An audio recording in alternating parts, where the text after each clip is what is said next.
So shortly after taking this shot, the weather picked up directly from the southwest, and I was heading more to the east, straight down out to that furthest point way down there. And I spent a nice night in the bay just there. It's definitely time to go because this was all picking up, and it looked like I'd have to head out into it a fair bit so that I could get blown back into the right position. In kayaking, there's this thing called weathercocking, which is where your body acts like a sail, or the kayak does. Because your body's behind the centre of gravity, when the wind blows, the back goes further forward than the front, which you usually, adjust by paddling one way or the other and keeping in centre. But where this really comes into an effect is when you're either turning in waves, or you have to make it around a headland and you need to go side on to the weather. This is especially true when there's actually less seas because the wind has more effect than the waves. You get into a position where your body acts like a sail and it pushes the back of the kayak. So it's very hard to turn the bow back downwind, and even with full length Greenland paddle, you won't turn. You'll just keep on going forever in this pattern, just paddling on one side. You just won't be able to turn your boat. And if you try and brake and turn the front, in you go.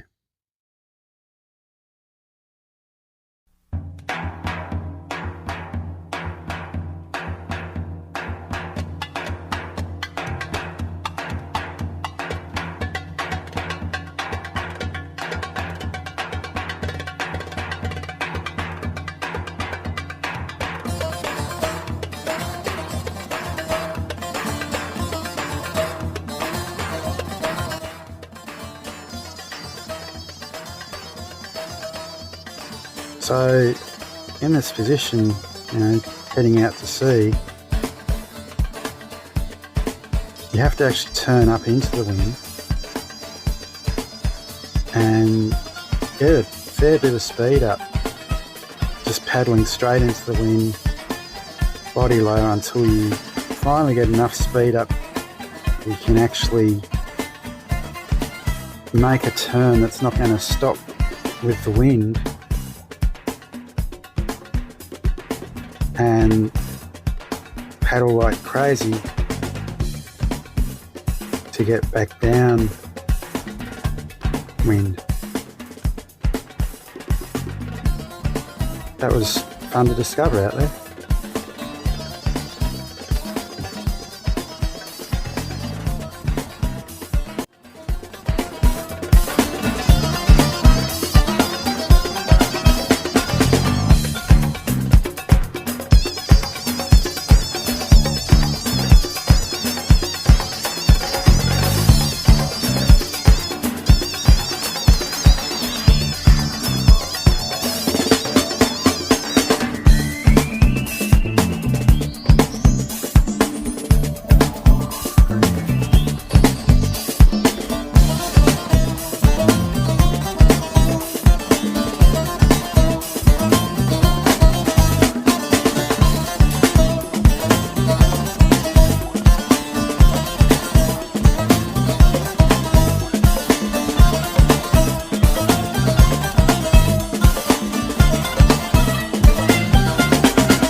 Let's do it though.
So Garden Island's got a story. I'll read this one. Jonathan Biddle at one point was the second shortest man in the world at the height of 31 inches. It's 79 centimetres, and was rather a reclusive man who did not enjoy the spotlight. Remarkably, he is more remembered for his demise than his stature. In 1951, trying to escape the constant attention of the public, he applied for and was granted tenure to establish a lighthouse on Garden Island, Tasmania, Australia, practically the opposite side of the world from the crowds he was trying to escape.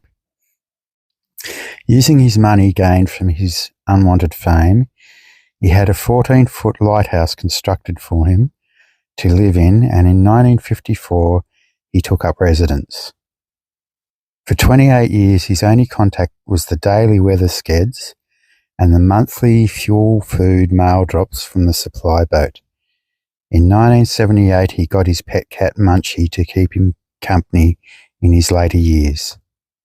The one oversight in the lighthouse's construction, not discovered till Mr. Biddle's death in 1983, was that no one else could get inside the structure without destroying it, and therefore, seeing the lighthouse was a working navigation aid, the retrieval of his body would have to wait till a new light had been constructed. Due to the harshness of the local conditions and the remoteness of the location, this took the local government over a year to construct and decommission the original light. The remainder of the remains were then retrieved. The cat was never found.